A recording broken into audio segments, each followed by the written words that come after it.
भारतीय लोक कलाकार सांस्कृतिक संघटना याचे अध्यक्ष श्रीमाननीय आमचे प्रकाशजी काळे साहेब गुरुजी, आज त्यांचा वाढदिवस आहे आणि वाढदिवसानिमित्त हा कार्यक्रम ठेवण्यामध्ये आहे. आमचे बाकरे साहेब उपस्थित आहेत आणि स्टेजवर संपूर्ण मान्यवर, आजच्या कार्यक्रमाला उपस्थित असलेले कलाकार बंधू आणि भगिनींनो, हा वाढदिवसाचा कार्यक्रम गुरुजींना आशीर्वाद मिळण्याकरता. आता सगळे लोक आशीर्वाद देतील. मी त्या परमेश्वराला विनंती करतो का गुरुजींना दीर्घायुष्य मिळो. हे संघटना याच वर्षी तयार झाली. कशा करता? आणि त्या संघटनेचे अध्यक्ष गुरुजीला केलं, ते पद गुरुजीला मिळालं. आता भ्रष्टाचार म्हटलं तर पूर्ण हिंदुस्थानात आहे. तेवढ्या दूरपर्यंत आपण जाऊ तर शकतच नाही. आपल्याला आपल्या घराकडे पाहता आहे. अगोदर माझ्या घरामध्ये किती भ्रष्टाचार होऊन राहिला, आपल्या घराकडे पाहताय. आणि आपण कलाकार मंडळी आपल्या कलेमध्ये किती भ्रष्टाचार आहे याच्याकडे आपल्याला लक्ष द्यायचं आहे. आम्ही पाहत येऊन राहिलो दरवर्षी माननाथ वाडीवर, समाज कल्याण वाडीवर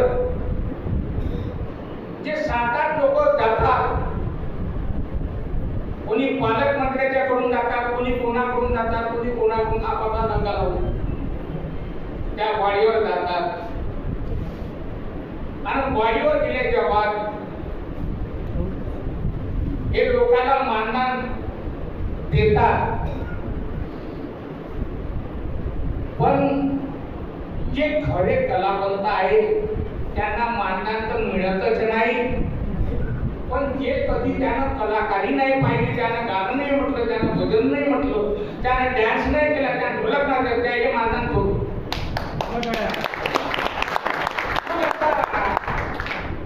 असे खोटे मानधन घेणारे कोण असतील कलाकार?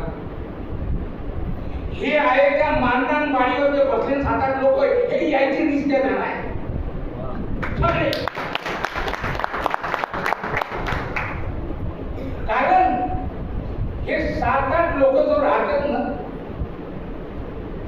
तो म्हणते माझे 10 फाईल आहेत, तो म्हणते माझे 10 फाईल आहे, तो म्हणते माझ्या 15 आहेत, माझे पहिले काढा. आता 10-10 फायला यायच्या काळात आहेत. मग 10-10, 15-15 फायला यायला बघून जमा केल्या. तर या ठिकाणी झाला भ्रष्टाचार. पैसे घेऊ यायला हे कामं केली. आणि ज्याच्याकडे पैसा आहे तो खोटा कलाकार आहे, तोच पैसे देईन ना. जो खरा कलाकार आहे तो कशाला पैसे देणार? त्यानं पैसे नाही दिले. आज माझा ढोलक मास्टर आहे गंगाधर शिंदे उमरेचा, की या 4 जिल्ह्यामध्ये त्याच्यासारखा कलावंत, त्याच्यासारखा ढोलक मास्टर नाही. या वर्षी त्याची फाईल कटली पण पास नाही केली. त्याचं कारण काय आता तुम्ही सोडत? कारण की तो माणूस गरीब आहे बिचारा. माझ्या कार्यक्रमात ढोलक वाजवते, त्यानं 5 रुपये दिले, मग त्याची फाईल कटली. हे असंच होऊन जाईल. मी गुरुजींना म्हटलं, गाव गुरुजी, हे चांगले चांगले कलाकार म्हातारे होऊन गेले, कोणी मरून गेले, तर त्याने मानधन नाही मिळालं. मग आता कसं करता? याच्यावर काही ना काही हात पाय हलवता का तुम्ही? गुरुजीला म्हटलं हो, हॅलो हात पाय. म्हणून आम्ही एक संघटना तयार केली. त्याच्यामध्ये गुरुजींना अध्यक्ष बनवलं, मी अध्यक्ष उपाध्यक्ष बनवलं. आणि आता आपल्याला चांगले काम करायचे आहे, त्या लोकांना पैसे घेऊ घेऊ भ्रष्टाचार करू करू त्यानं मानधन दिलं आहे मोठ्या लोकांना. पण आपल्याला तसं करायचं नाही आहे. जे बिचारे पडलेले कलाकार आहेत, गरीब आहेत, कोणाला ढोलक वाजवायचे, कोणाला कोणती कला येते, कोणाला कोणती कला येते, आपण यांना मानधन देऊ. आता त्यासाठी बी आपण जरी हा विचार केला का कोणाकडून पैसे घ्यायचे नाही, कोणाला दबेल राहायचं नाही. पण काही काही लोक अशी बी आहे, देणारे अंधारात देते नाही, घेणारे अंधारात घेते. आता कुठं पाहत होता, कुठं पाहत होता तू म्हणजे हीच अंधारात दिलेला माणूस कोणी सांगत नाही, अंधारात घेतलेले पैसे काही सांगत नाही. आणि पुन्हा जर विचार पावर पैसे घ्या नको, नाही पैसे घ्या बिलकुल नाही काय. अरे हो, आम्ही जो सांगतो त्या पद्धतीने जर तुम्ही वागले तर तुमच्या अंगावर कधी कोणी येणार नाही. मग हे लोक काय करते, 2-3 वर्ष सांगत नाही पैसे दिले आणि 2-3 वर्षाच्या बाद नंतर नाही आमच्या फलाच्या माणसाने एवढे पैसे पैसे 10-10 वर्षवाले लोक महाग येऊन राहिले. आधी फलाने आम्ही दिले की 10,000 आमचं मानधन नाही झालं. तुम्हाला कोण सांगायचं द्या, ज्याला दिले त्याला माग वापस. म्हणून मी तुम्हाला हात जोडून विनंती करतो की बाबा रे, आम्ही एक निर्णय घेतलेला आहे दोन्हीने नागिनं का खरे कलाकार आणि खोटे कलाकार याची ओळख कशी होईल. यासाठी आपण परीक्षक घेऊ, 1-2 परीक्षक घेऊ आणि सगळ्या कलाकारांना बोलवू. मी हे सजेशन दिलं आहे. जेवढे तुम्हाला फाईल काढायचे आहे, 5-50 फाईल काढायचे आहे, तर 5-50 लोकांना बोलवायचं एक दिवस समाज कल्याण ऑफिस मध्ये. आणि सगळ्या लोकांनी परीक्षा घेईल. परीक्षक 2 परीक्षक आहेत. ते परीक्षक ज्याला पास करतील ते पास होईल आणि परीक्षक ज्याला नापास करतील ते नापास होईल. मग तुम्ही 30,000 नाही 50,000 दिले तर तुमच्या पाड्यात घेईल. म्हणून कोणाला पैसे देऊ नका. आणि द्यायचे बी असं तुमच्याकडे जास्तीचे पैसे द्या, पण त्याने हे म्हणा का मानणार जर द्यायला तुम्ही तुझ्या घरी येऊन पैसे दे, पैसे तुला वापस करायला लागेल तर द्या, काय करत नाही. आमच्या जेवढे काही जात नाही द्या. पण कमीत कमी एवढं तरी तुम्ही म्हणू शकता का बाबा हे आमचं मानणार जर झालं नाही आमचे पैसे वापस कर जरी भाव. पण पैसे वापस नाही करत, पैसे मागायला गेल्या आमचं नाही. आणि साहेबाने दिले दिल्ली मुंबईची गेल्या गेले नंतर चालेल बोलत पैसे वापस नाही पडत. त्यासाठी पैसे देऊच नका. अगर तुमच्यामध्ये खरी कलाकारी आहे, तुम्ही कलाकारी करून दाखवा. म्हणजे माहित आहे जेवढे काही फाईल बनतात ना आता त्या सगळ्या फाईल खोट्या आहेत. खोट्या याच्यावरती कमीत कमी 100-150 पेपर लागतात. आता माझ्यासारखा माणूस आता 100 कार्यक्रम नाही करत. तुम्ही कुठे गेले 100 कार्यक्रम कुठे गेले. मग तुमच्या फाईल मध्ये हे 100 कागदपत्र आले कुठून. ही आहे कॉम्प्युटरची कला. कॉम्प्युटर मग हे कला कोण करते, दलाल. तुम्ही त्याच्याकडे फाईल बनवता ना, तो 5,000 देतो. 5,000 जरूर द्यायचं काय, तो मेहनत करते फाईल बनवासाठी. त्या इकून तिकून कागदपत्र तुम्ही आपल्याचे करू तो खोटे कागदपत्र लावते, सगळे खोटे लावते. आणि तुम्ही फाईल बनवून देते जाऊ गेली 2-4-5,000 कार्यक्रम नाही. तो फाईल बनवून देते खोटी आणि सगळ्या फायला खोटा आहे. कार्यक्रम कोणी करत नाही. पण मला त्याच्याशी काही घेणं देणं नाही आहे. मी म्हटलं नाही, असं जर आपण करायला बसलो ते पुढ्यातच मानधन चालू नाही होणार. तसं नाही करायचं. परीक्षेमध्ये याने गावता येतच नाही गाऊन दाखवा, ज्याने नाचता येतं ते नाचून दाखवा, ज्याने वाजवता येतं तर वाजवून दाखवा, शिकार होता ते शिकार होऊन दाखवा. आम्ही फक्त तुमची कला पाहिजे, कागदपत्र पाहिजे. काय करता कागदपत्र. कॉम्प्युटरवर एवढे सुंदर कागदपत्र तयार होते तर ओळखूच शकत नाही. आणि सरकारने काय पाहिजे, कागदाचे घोडे. कागदपत्र पाहिजे सरकारने, दुसरं काय पाहिजे. हे तर कागदपत्र तर कोणीही देऊ शकते आजकाल. पण तुमच्यामध्ये कला हे दिसू शकणार नाही. सरकारने. म्हणून मागवी परीक्षा घ्यायला नागपूरला काही लोकांच्या पुढे किलाट मास्टरनी किलाट वाजवून दाखवली, ढोलक वाजवून दाखवली, त्याचे पास झाले. एकही पेपर नाही पाहिला सरकारी माणसाने, एकही पेपर नाही पाहिला, पटकन पास करून दिलं मुंबईवाले. तर अशी परीक्षा पाहिजे. काय सरकारचे कागदपत्र पाहून काही नाही. पण आता म्हणून कमी मी हे सांगून राहिलो सगळ्यांना तर ज्याला बी तुम्हाला फाईल टाकायची असेल, मानधन पाहिजे असेल तर काही ना काही तुमच्यामध्ये कलाकारी पाहिजे रे बा. तर तुम्ही पास व्हा. आणि तुम्ही जर म्हणाल की आम्ही 30रा दिले 40रा दिले आम्ही पास झाले करणार नाही खोटा. तुम्ही गुरुजीला मागायला लागलो एक परीक्षा तुम्हाला घ्यायच लागेल. समाज कल्याण अधिकाऱ्याकडून आदेश काढा. आम्ही कमीत कमी परीक्षा घेतल्याशिवाय पास करणार नाही असं यांच्या मागे लागलो. आता काय करते कोणी माहित नाही. म्हणून चला आजच्या कार्यक्रमाला या ठिकाणी आले सगळे लोक. आपण सगळ्या लोकांनी गुरुजीला आशीर्वाद दिला. गुरुजी दीर्घायुष्य मिळेल तुम्हाला. चला तर आपल्या कलाकारीमध्ये कला वाईट नाही, कला खूप सुंदर आहे. हो खूपच सुंदर आहे कला. कला वाईट राहिली तर गणपती नसताना चला. कला वाईट राहिली तर देवधर्म नसते ना तिथे, पांडुरंग नसताना चला, कोणीच नसतं. पण त्या कलेचा दुरुपयोग केला काही कलाकारांनी. आणि आता मग असे म्हटलं का कला हे कमी होत चालली पण वाढून नाही राहील. कला लुप्त होत चालली पण वाढून नाही राहील. याचं कारण आहे हे लक्षात ठेवा. लुप्त कम होत चाललं त्याचे एकच कारण आहे अहंकार, घमंड. आजच्या लहान कलाकारांमध्ये मी पाहून राहिलो मा बापा मोठं घमंड तयार झालं. आता काही नाही इकून तिकून दोन गाणे कशी बनवायचे ओबड धोबड आणि शायरी करायची तर तो म्हणते माझ्यासारखा कोणीच नाही. मी मोरेश्वर शायरी नाही ऐकत ना, कोण्या गुरुले नाही ऐकत म्हणजे मी स्वतः शायरी. अरे मग इथं आलं घमंड. दोन भजने का तुम्ही अगर म्हटले सुंदर आवाजात आणि तुमची तारीफ केली तर तुम्हाला घमंड येतात. वा वा वा का माझी तारीफ झाली नाही.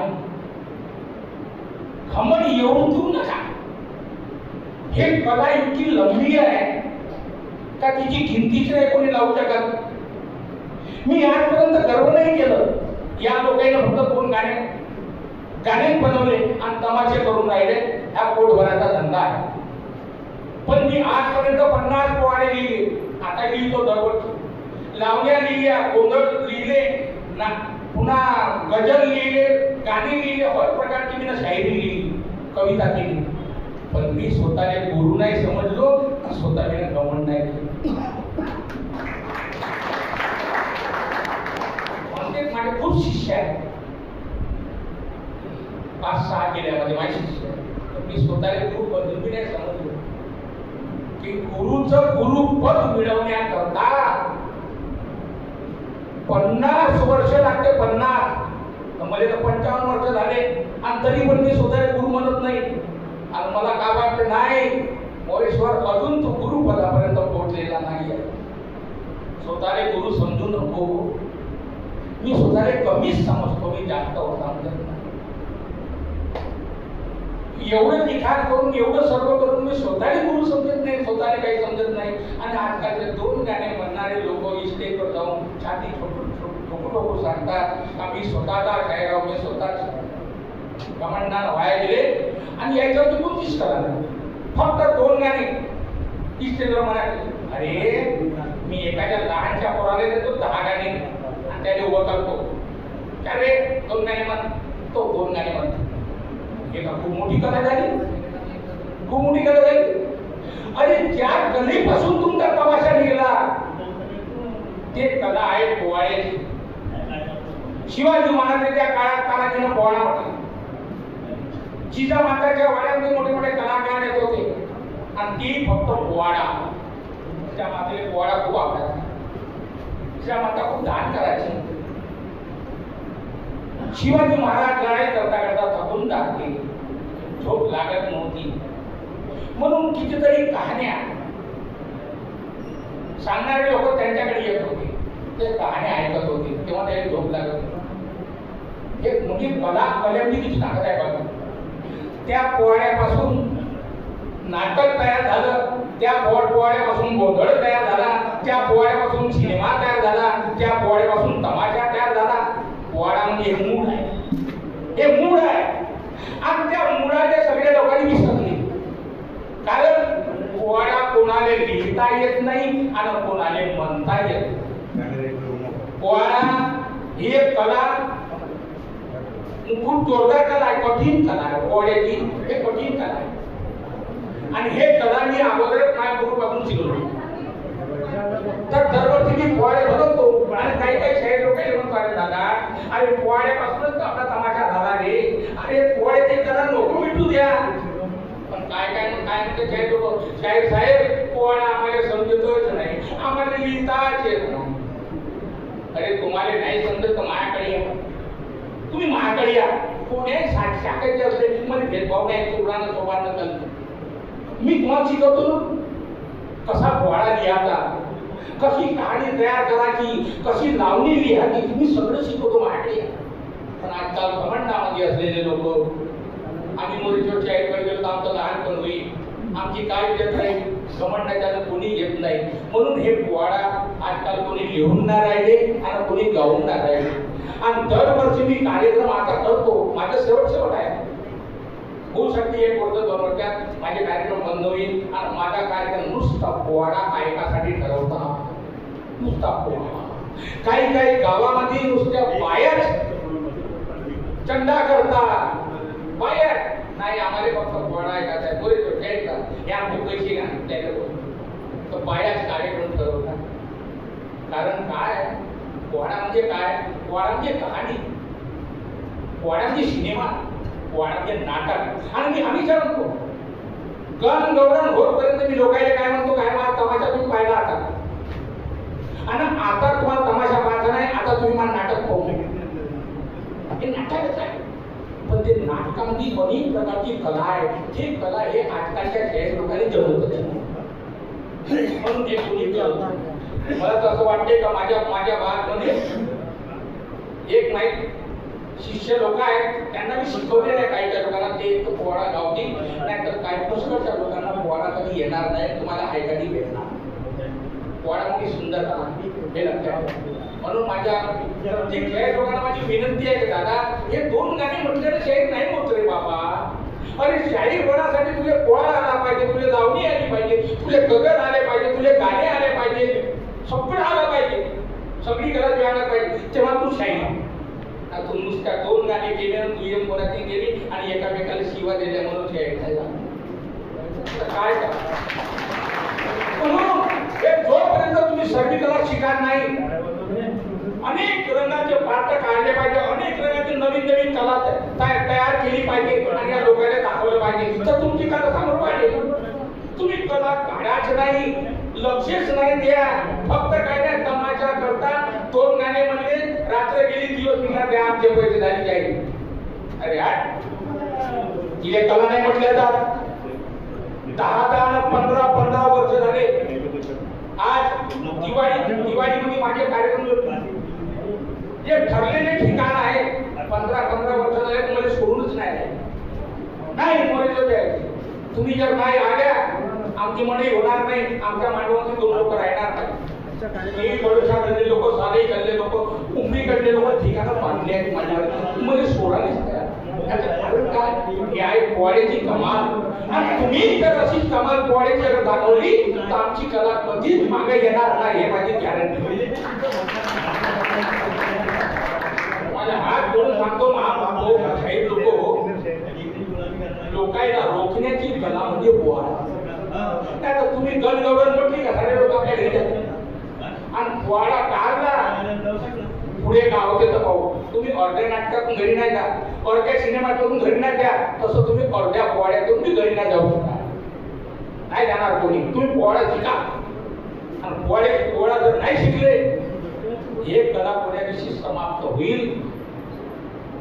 मी पश्चिम महाराष्ट्र तमाशे पाहिले, लावण्याची घोडं पाहिले त्यांची. आपल्या कलेसारखी कला त्यांच्याजवळ नाही आहे. फक्त त्याचे तो 2 तास 3 तासाची कला आहे आणि आमच्या 10 घंट्याची कला आहे, 12 घंट्याची. कमजोर आहोत आम्ही त्याच्यापेक्षा? आम्ही कमजोर नाही अरे आम्ही हर शास्त्र पुराणाचा अभ्यास करून लोकांना सांगतो, हर इतिहासाचा अभ्यास करून लोकांना सांगतो, जगात काय घडून राहिले लोकांना आम्ही करून दाखवतो. त्याच्यावर गाणे बनवून, त्याच्यावर पाठ बनवून, त्याच्यावर पोवाडे बनवून मी लोकांच्या समोर साध्य करतो. तुम्ही काय करता? तुम्ही फक्त लावण्या दाखवता, 10 पायाना ठेवता. लावणीमध्ये तुमच्या पायाचे पाहायला येतात लोक, त्या कलेले पाहायला येतो. आमच्याकडे आमच्या कलेले पाहायला येते, आमच्या पार्टीला पाहायला येत, आमच्या कलेले पाहायला येते.